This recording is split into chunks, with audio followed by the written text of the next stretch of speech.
Hello friends, मैं हूँ किंशी और आपका स्वागत है किंशी की किचन में। आई होप आप सब बहुत ही अच्छे होंगे। तो आज हम बनाने जा रहे हैं बहुत ही चटपटेदार मज़ेदार खोपरा पैटीज की रेसिपी। तो चलिए शुरू करते हैं। तो सबसे पहले मैंने लिया है यहाँ पर धनिया।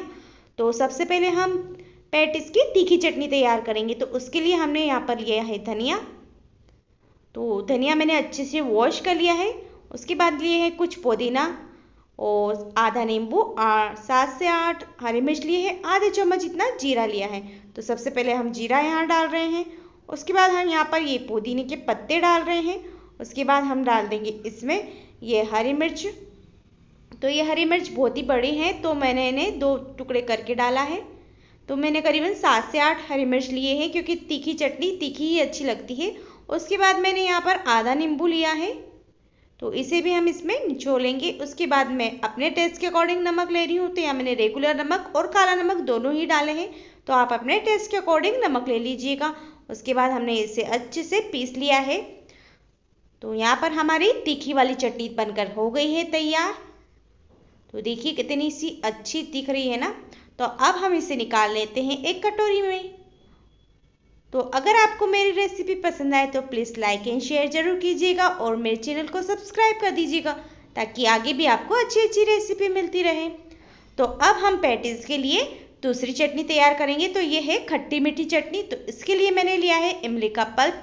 तो मैंने कुछ इमली को पहले गर्म पानी में गला दिया था। उसके बाद मैंने उसे अच्छे से उसका जो पल्प है निकाल लिया है। और यहाँ पर मैंने लिया है अपने टेस्ट के अकॉर्डिंग गुड़। इसमें डाला है थोड़ा सा नमक। और अब मैं ये ले रही हूँ अरारोट। तो ये 2 चम्मच अरारोट लिया है। हमने इसे पानी में घोल लिया है, ताकि हमारी चटनी में कोई लम्स न बने, इसलिए हमने इसे पानी में घोल कर ही डालना है। इससे हमारी चटनी की कंसिस्टेंसी बहुत ही अच्छी हो जाती है। तो इस तरीके से हमने नमक और अरारोट और गुड़ मिलाया है इमली में। तो इमली के पल्प में मिलाया है। इमली को मैंने पहले से गर्म पानी में गला दिया था। तो यहाँ पे सबको मिला के हम गैस पे इसे बॉईल करने के लिए रख देंगे। तो यहाँ हमारी इमली की खट्टी मीठी चटनी भी बनकर तैयार हो चुकी है। इसमें बॉईल आ चुका है। इसे हमने करीबन 4 से 5 मिनट बॉईल करा है। तो ये देखिए हमारी खट्टी मीठी चटनी भी तैयार है। तो अब यहाँ पर मैंने लिया है आधी कटोरी इतना दही। दही में डाल रही हूँ शक्कर। तो मैंने 1.5 चम्मच इतनी शक्कर डाली है। आप जितना मीठा खाना चाहे उतनी शक्कर इसमें डाल सकते हैं। एक बात और, जहाँ पर मैंने अरारोट इस्तेमाल किया है, आप अरारोट की जगह अगर आपके पास हो कॉर्न स्टार्च, तो कॉर्न स्टार्च भी आप यूज़ कर सकते हैं। लेकिन अरारोट मैंने इसलिए यूज़ किया है क्योंकि अरारोट से ना हम इस पैटीज को उपवास में भी यूज़ कर सकते हैं। हम उपवास में भी इस पैटीज को खा सकते हैं, इसलिए मैंने अरारोट का यूज़ किया है। तो आप इसकी जगह कॉर्न स्टार्च भी ले सकते हैं। तो अब हमने आलू को घिस लिया है, कद्दूकस कर लिया है। अब हमने इसमें डाले हैं नमक और 2 चम्मच इतना ऑयल डाला है मैंने यहाँ पर। उसके बाद मैं फिर से यहाँ पर अरारोट डाल रही हूँ। तो मैंने करीबन 4 चम्मच इतना अरारोट इसमें डाला है और इसे अच्छे से सबको मिक्स कर लेंगे हम। तो आप इसे उपवास में भी खा सकते हैं। तो अगर आप साबूदाना खाकर हो गए हैं बोर, तो एक बार इस पैटीज को बनाकर जरूर ट्राई कीजिएगा। आप उपवास में भी इसे आराम से खा सकते हैं और खाने में बहुत ही टेस्टी लगती हैं। तो हमने सबको अच्छे से मिला लिया है यहाँ पर। अब हम इसकी पैटीज तैयार करेंगे। तो पैटीज तैयार करने के लिए हमने यहाँ पर ये खोपरा पैटीज है। तो मैंने यहाँ पर लिया है खोपरे का जो कोकोनट का बॉल होता है ना, सूखा सा जो गोला होता है, उसे मैंने यहाँ पर कद्दूकस करके रखा हुआ है। तो उसके बाद मैंने यहाँ पर कुछ किशमिश लिए हैं। तो सबसे पहले हम लेंगे आलू, थोड़ा सा जो हमने डो बना के रखा है आलू का। तो इसके अंदर हम इसकी फिलिंग भरेंगे कोकोनट की। तो आप इसकी जगह सूखा नारियल का बुरादा जो मिलता है ना, जिसे खोपरा पूरा बोलते हैं, तो वो भी ले सकते हैं। और इसमें कुछ किशमिश, 3 से 4 किशमिश हम इसमें डाल लेंगे और इसकी गोल बॉल बना लेंगे हम। तो इसी तरीके से हम सारी बॉल कर लेंगे तैयार। तो मैं आपको एक और बनाकर बता देती हूँ यहाँ पर। तो हाथ में तेल लगा लेना है हमें इसे बनाने से पहले, वरना ये हाथ में चिपकती है थोड़ी। तो आप भी इसी तरीके से बनाकर तैयार कीजिएगा। खाने में ना बहुत ही टेस्टी लगती है और एक खाने से तो मन ही नहीं भरता, आप 3-4 तो आराम से ही खा जाएंगे। पैटीज बनाते वक्त आपको ध्यान रखना है कि आपको पैटीज को बहुत ही अच्छे से पैक कर देना है, वरना ये फूट जाएंगे जब आप तलेंगे इन्हें। तो बहुत अच्छे से आपको पैटीज को पैक करना है। और आप इसे उपवास में, तो आप बिना उपवास के भी इसे खा सकते हैं, बना सकते हैं। और सारे इंग्रेडिएंट्स ऐसे हैं जो घर में ही अवेलेबल हो जाते हैं। तो यहाँ पर हमने सारी ही पैटीज़ को तैयार कर लिया है। तो करीबन 8 पैटीज़ हमारे यहाँ पर तैयार हुए हैं। तो अब हम इन्हें तलेंगे। तो हमने तलने के लिए लिया है यहाँ पर तेल। तो तेल अच्छे से गर्म हो जाने के बाद हम इसमें डालेंगे पैटीज़। तो यहाँ पर हम पैटीज़ को 2 बार फ्राई करेंगे। तो हमने एक बार फ्राई करके उसे निकाल कर थोड़ा सा ठंडा कर लेना है, करीबन 10 से 15 मिनट। और उस 10 से 15 मिनट ठंडा होने के बाद हम पैटीज़ को दोबारा से तलेंगे, ताकि हमारी पैटीज़ जो है बहुत ही क्रिस्पी बने। तो यहाँ पर हम पहले डाल रहे हैं पैटीज़ को।